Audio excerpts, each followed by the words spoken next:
you ever toured a memory care community and thought, there's no way I would put my mom or dad here?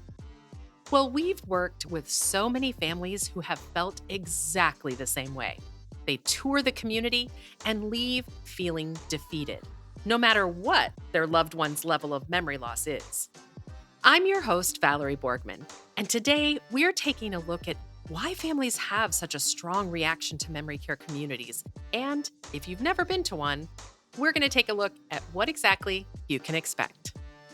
Welcome to Desperately Seeking Senior Living, a podcast for sons, daughters, grandkids, and spouses who suddenly find themselves tangled in the search for senior living and care. If you like today's episode, don't forget to subscribe and check out our doable download in today's show notes for a printable summary of the show and a bonus tip from our guest. You're listening to our doable tips, short answers to your questions. Don't see your question listed? Send us a note. Then don't forget to subscribe so you never miss an answer. Hi, and welcome to the show. We've had many episodes on Alzheimer's and memory care, but none quite like this. In this week's episode, we're going to take a look at memory care communities from three perspectives: what they're actually like, what to expect from a tour, and what you should expect after moving in. So let's start with what they actually look like. Well, the first thing is that they vary. Some have all private rooms, some have both private rooms and shared rooms, and some only have shared rooms. This is actually one of the first obstacles for some families. The idea of a shared room can be a little off-putting. Families wonder about the roommate. Will they get along? And of course, the first thing to keep in mind is that shared rooms are always of the same gender, unless, of course, it's a husband and wife that both have Alzheimer's. But one of the benefits of a shared room is companionship. Very often, those with memory loss feel more comfortable having someone close by. So even though you and I wouldn't want a roommate, your mom might really like it. So let's talk about the common areas. Most communities have a centralized common area with a TV and a dining area. They may also have smaller activity areas where you might find a crib with baby dolls, or you might find stuffed animals or items that residents could put on, like jackets or hats. There are many different creative ways that communities try to involve those that have memory loss, and some of that can even be jobs to do. So, this is another point, though, that a lot of families bring up. As far as the TV rooms, they feel like the residents are just plopped in front of a TV and aren't getting that much stimulation. And I'm not saying this doesn't happen, but it's important to take a look at what do they really want? What does your loved one really need? And there are certainly times of day when even you and I are less active. Some other activities that I really love involve music. And there is this great documentary called Alive Inside. I'm going to put a link to that in show notes. And it just really takes a look at how music affects memory loss and different areas of our brain and can really wake up someone that has been non communicative. And so it's a really great documentary that I would definitely recommend taking a look at. Overall, when it comes to activities, we find that families are sometimes not satisfied with the activity program. Maybe they're visiting and they see this great activity going on, but their loved one isn't participating. Or maybe they feel like there aren't enough activities.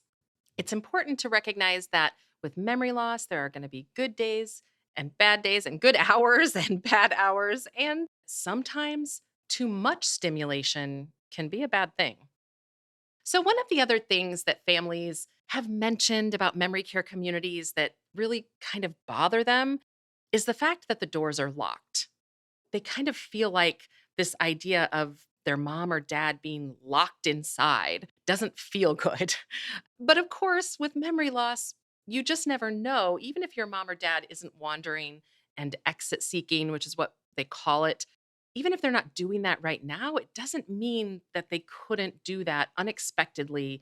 And so this is why doors are locked. Sometimes they're alarmed, and the difference has to do with fire safety. So, you have to have so many feet from the door for folks to be safe. And so sometimes you'll find alarms versus actual locked areas when it comes to exit doors. But, this is one of those things that can be really difficult to accept about a memory care community.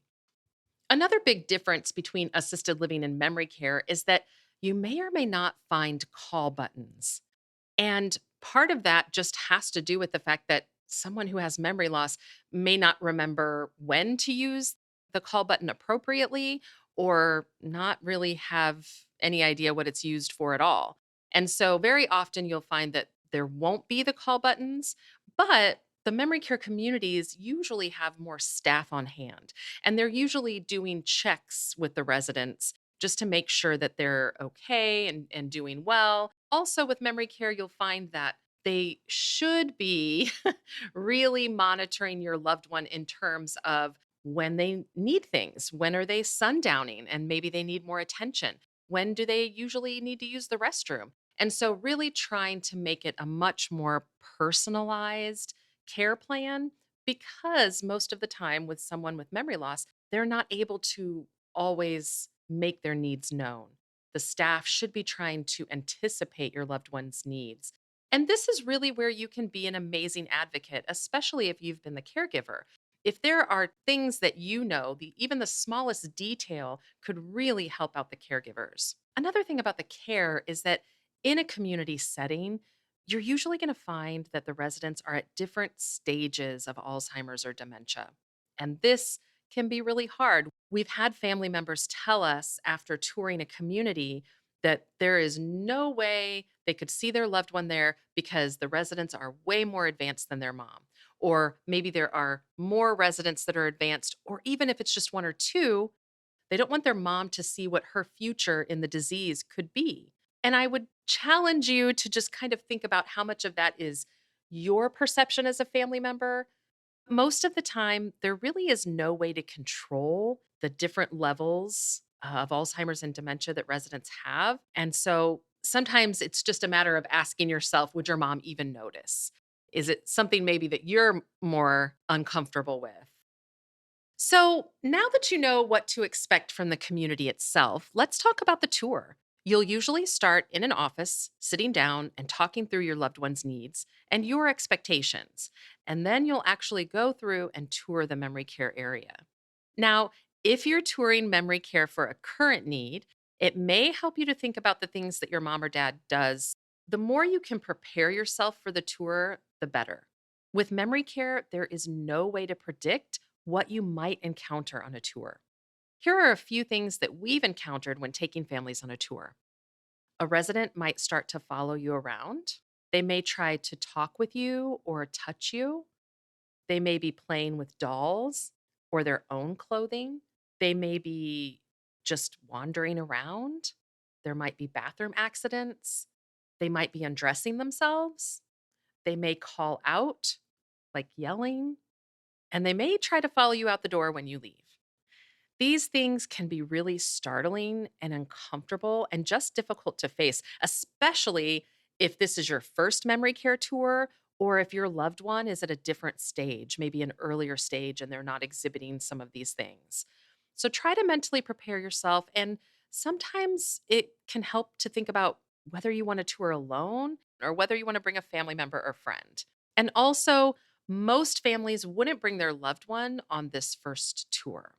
So now you've chosen a memory care community. Let's talk about the long term. And we've actually got a great episode on moving day, moving into memory care, that I'll put a link to in show notes. So for the long term, you should expect the care plan is going to change.